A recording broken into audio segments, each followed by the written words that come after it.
আজকের ক্লাসে সকলকে স্বাগত জানাচ্ছি। তো আজকের ক্লাসটি একটি জ্যামিতি নিয়ে একটি ক্লাস। তো জ্যামিতির একটা সমস্যা, এই সমস্যাটা আমরা সমাধান করে দেখাবো। তো এখন তোমরা দেখতে পাচ্ছ যে এই যে একটা কোণ, এই কোণের মান 40 ডিগ্রি আর এই কোণের মান 45 ডিগ্রি। আর একটা বিষয় এখানে ধরলাম এই যে পি কিউ এম এন, এই দুইটা রেখা সমান্তরালে আছে। কেমন আছে? যে পি কিউ সমান্তরাল এম এন, এটা হচ্ছে শর্ত।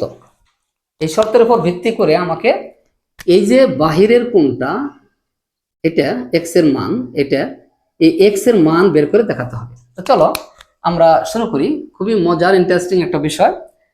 তো এই সমস্যাটার সমাধান করতে গেলে অবশ্যই আমাকে একটা কাজ করতে হবে। কাজটা হচ্ছে এই রেখা কিউ রেখা এবং এম এন রেখার সমান্তরাল করে আরেকটি রেখা আমাদেরকে অঙ্কন করতে হবে এই বিন্দু দিয়ে। ঠিক আছে?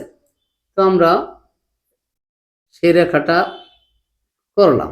এটা তো এটা যদি হয়ে থাকে এই দুইটার সমান্তরাল, অর্থাৎ এটা সমান্তরাল হয়, তাহলে আমাদেরকে একটু খেয়াল করতে হবে।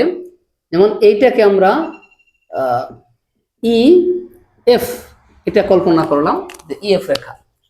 তাহলে এই পি কিউ রেখার সমান্তরাল হচ্ছে ই এফ রেখা।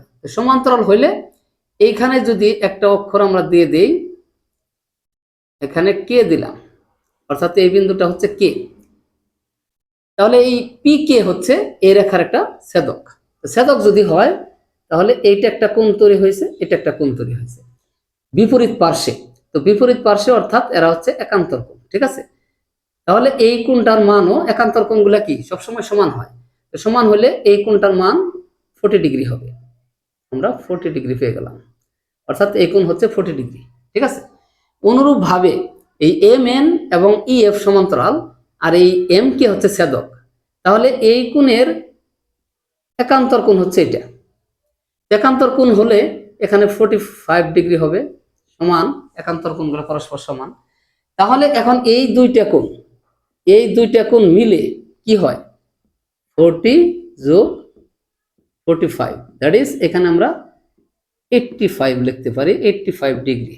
ওকে, এই কোণটা হচ্ছে 85 ডিগ্রি।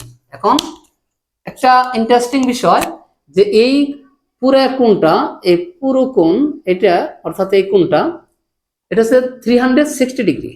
360 ডিগ্রি। তো সেইখান থেকে যদি আমরা এই কোণটা বাদ দিয়ে দিই পুরো থেকে, তাহলে এক্স এর মান পেয়ে যাব। তাহলে এটা থেকে এই 85 ডিগ্রি আমরা বাদ দিলাম, এটা হচ্ছে এক্স। ওকে, তাহলে 360 থেকে 85 বাদ, এখানে 5 9 16 75 275 ডিগ্রি হচ্ছে আজকের এই সমস্যা সমাধান। তো আশা রাখি তোমরা এই বিষয়টি বুঝতে পেরেছো। এই ধরনের যে কোনো সমস্যা তোমরা করতে পারবে যদি এই যে টেকনিকগুলো ব্যবহার করা হলো, এগুলো যদি তোমরা ব্যবহার করো। ধন্যবাদ সকলকে। আসসালামু আলাইকুম।